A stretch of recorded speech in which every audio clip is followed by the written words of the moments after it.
السلام عليكم ورحمة الله وبركاته حبايبي، حياكم الله وسهلا بكم من جديد ومقطع جديد. اليوم مقطعنا راح نتكلم به عن الخام النجفي، رغم انه انا يمكن مصور حلقات قبل عن الخام النجفي، بس بالاعادة افادة حتى اللي ما شايف الخام النجفي النادر، الالوان النادرة.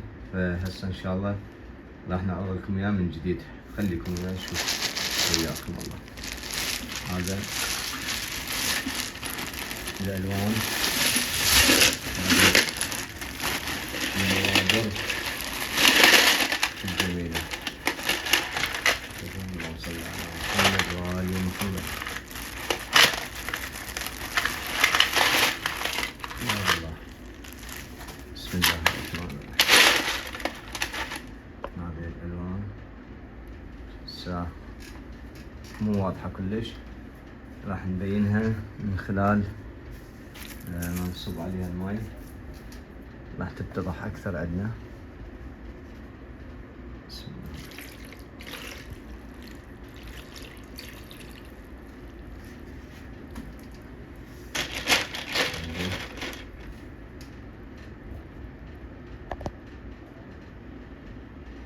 هذا الشكل،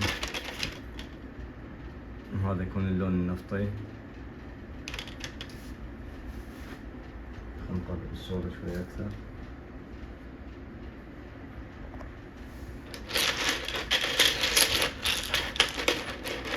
هذا يكون داخله أحمر.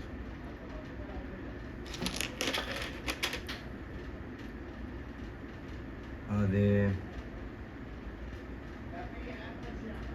شوف، بس يعني أغلب عقيقة هم من أرض. وهذا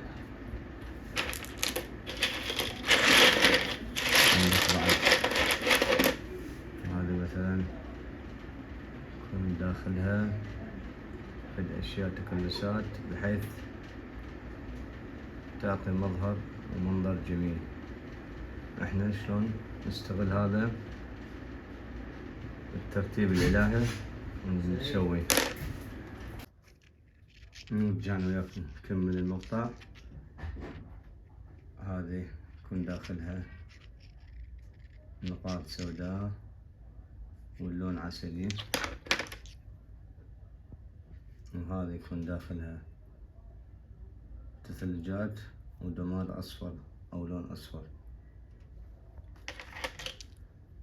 عندك هذا البنفسجي، اللون الجميل الشفاف، اللون الذهبي. سبحان الله، يعني كل ذرة نجفية تجي بصورة شكل. هذا شوف، اكو اشياء لازم تكون داخل الذرة، لازم واحد يستغلها، يعني يكون حسب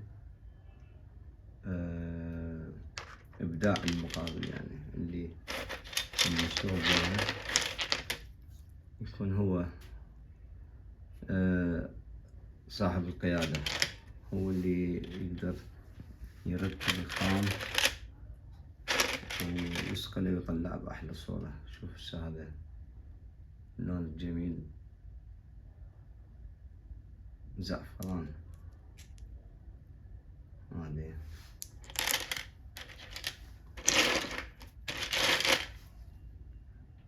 هذا كل الأشياء. شوف هذا سبحان الله مكتوبة لله، لله تنقر، لله تنقر محمد، بس على الأغلب لله. هذا بعد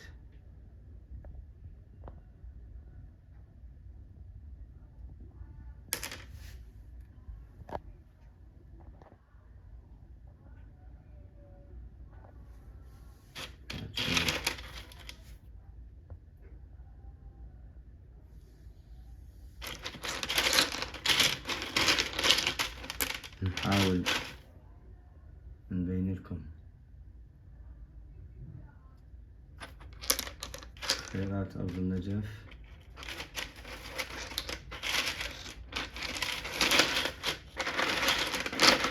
إن شاء الله هم بعد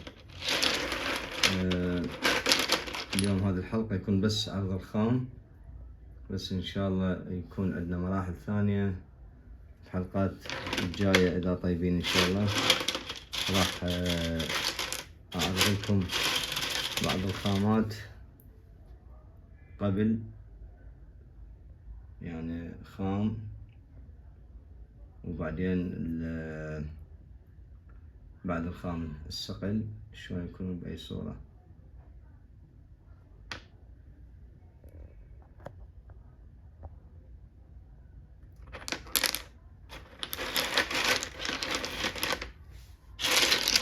أنا كنت قطعة ببالي أطلعها ما أدري أحصلها. شوف هذا شعيرات،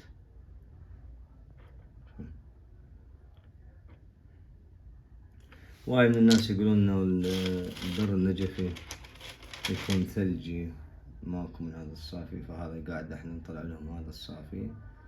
بس الفرق بالكلام انه اللي بحث في المكانات قريبة جدا، وهذه المكانات القريبة جدا صعب تلقى من هذا الدر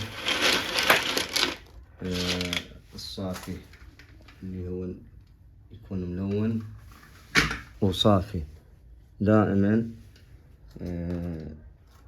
اللي موجود قريب يكون دائما جامد، وهذا صحيح، لأنه المكانات القريبة يعني مثل ما قلت من قبل انه الدر النجفي مثل الفقع او التشمة، احنا نسميه بالعراق التشمة، اخواننا بالخليج يسموه الفقع، افطر، ما اعرف شو يسموه، مثله بالضبط. انه لازم الارض ما يطأها يعني رجل هواية. واحنا اغلبية القريبة من النجف ومن الامام سلام الله عليه كلن سكن واصبح يعني ارض مسكونة ما بيها اراضي يعني فارغة، صحراء. فدائما يكون البحث عن المكانات البعيدة المكشوفة اللي ما بيها ناس هواية، وبنفس الوقت هم حتى هذه الأراضي هم مو أي أرض تلقى بيها. احنا النجف بيها أرض سبويس، أرض رمل، أحجار متنوعة، تلقى كل بقعة أرض تلقى بيها يعني فد مجموعات أو كميات لأنواع من الأحجار. فالدر لازم هم يكون له فد مكان معين بهذا الصحراء الواسعة اللي هي ممتدة كبيرة ولا توصل للسعودية، حدود السعودية، حدود الكويت، ممتدة هذه.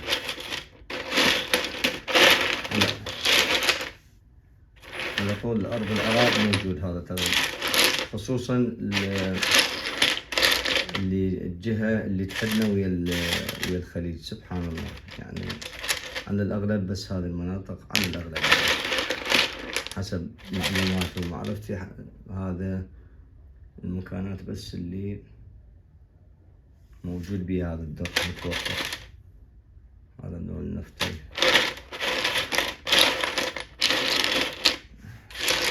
القطعة لحد الآن قاعد أدور عليها مو لاقيها، نص هذه مواقع بس نلقى نظرة قريبة. هذا الجامدة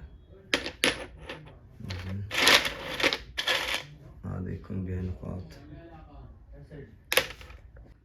طبعا هذا العسلي يكون نظرته أحلى من النفط الأسود، أجمل من النفط الأسود. أنا أذواق بنظري يعني شوف هسه هذا الشكل بالضبط يطلع مثل هذا الحلوة، يكون عسلي. أنا أشوف يعني الشكل هذا يكون جذاب أكثر، بس هي أذواق سبحان الله، يعني الناس تبدأ هذا ما عنده واحدة مشروخة مثل هذا عشان رويتكم. آسف كل شوي أقطع التصوير بسبب إنه العملاء اللي كل شوي يجينا واحد يخرب علي عيني. زاد أدنشكم واحدة بعد اللي ما مصوريهن، اللي هو هذا الوردي وهذا البنفسجي وهذا الحسيني، أشكال مختلفة. هذا الحسيني، هذه تكون سبحان الله، يعني يقول واحد ومرتبهم ترتيب رباني طبعا أكيد، يعني مرتبات ترتيب وبركة من أمير المؤمنين سلام الله عليه على حسب الروايات اللي مذكورة عندنا. هذا اللون النفط العسلي، هذا الأشكال والأشياء الغريبة، هذا يكون بها بعد رسومات سبحان الله. نقول مجموعة أسنان، درم الأسنان هذا. هذا يكون الذهبي، هذا عرق مزعفر إن شاء الله من الأيام الجاية نشوفه بأحلى صورة. بس شوف هذا شلون صاير سبحان الله سبحان الله. هذا راح تحيرني شلون أشتغلها ما أدري، فهذا أكيد يعني أنتوا راح تساعدوني بالتعليقات وتقولوا لي أسوي بهالشكل أو هالشكل، أخلي هذا بالوجه ما أعتقد يصير حلو، ما أدري، شوف تعليقاتكم. عندك شوف هذا مخلوط خليط نفطي وشفاف سبحان الله. تقول أحد جايب نفط وين ماي وخابط سبحان الله.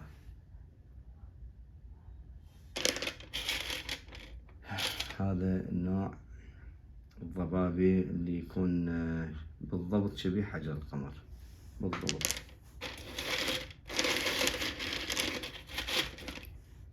هذا الأخضر، طبعا الأخضر دائما مظلوم، ما يجي بصورة صحيحة والله العظيم، دائما مظلوم.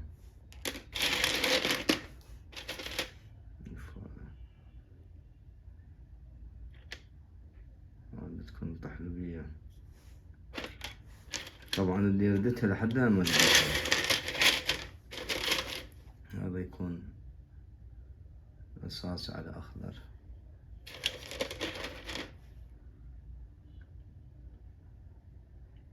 هذا مرصع وتصير بها انكسارات داخلها، صدع يكون مثل الصدف، يعني يكون فد شي جميل. هذا هم بعد حسب فن الشراف شلون يكون ترتيبه، طلعها بأحلى صورة أو بأسوأ صورة، كل شغلة أسوأ صورة. شوف هذا داخلها سبحان الله. شوف هذه النقاط الحمر،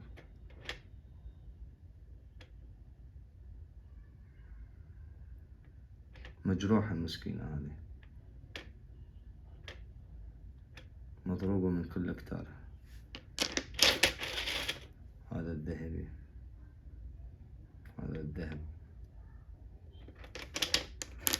يمكن طولت عليكم المقطع، بس أريد أحاول أصور المجموعة بصورة واضحة بشكل واضح، حتى اللي عنده شك وعنده ريبة يروح هذا الشك وتروح هاي الريبة. هذا الخام شوفوا شلون شكله يصير تعبان، القشرة مالته تكون تعبانة. ليش؟ بسبب الحرارة اللي عندنا، وتلقى أشياء بسيطة يعني ملمسها ناعم، بس على الأغلب يكون هذا الخشونة، خصوصا لأنه إحنا معرضين لدرجة حرارة عالية، خصوصا هذا صحراء، وهذا يتكون بالصحراء، حصرا بالصحراء. لا حد يقول لي بنهر مو احنا مو البرازيل ولا الهند ولا، هذا العراق.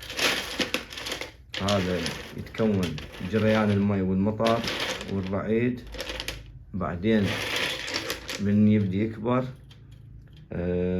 يبدي بالجفاف مثل ما يقولون، وتتحول القشرة مالته لهذه الخشونة. ذاك دائما القشرة مالته تكون ناعمة ملسة كأنه عايشة بماي، بينما اللي عندنا لا. نشوفه عايشة حياة صعبة، حال العراقي. شلون العراقي عايش حياة صعبة بالكهرباء ومي ماكو، هذه المسكينة نفس عيشتنا.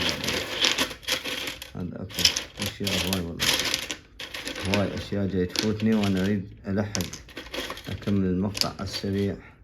شوفوا ذني، هذا مثل الاعواد، ما ادري اذا كانت الصورة واضحة ولا. داخلها مثل الاعواد، بنفس الوقت ينطن انعكاس. حبايبي وصلنا لنهاية المقطع، ويا ريت تبدوا لي آراءكم ومقترحاتكم، وتشوفون شنو الغلط بالفيديو حتى نصح ان شاء الله بالجايات. واذا استفاديتوا هم بعد علقوا لي، الله يعطيكم العافية. ويا ريت تنشرون هذه المقاطع حتى توصل للناس، حتى نثقفهم ونراويهم انه يعني هذه بركات خيرات، حجر كريم موجود بالعراق وبالنجف خاصة. ورحم الله والديكم، جزاكم الله ألف خير، وآسف على طاله، في أمان الله.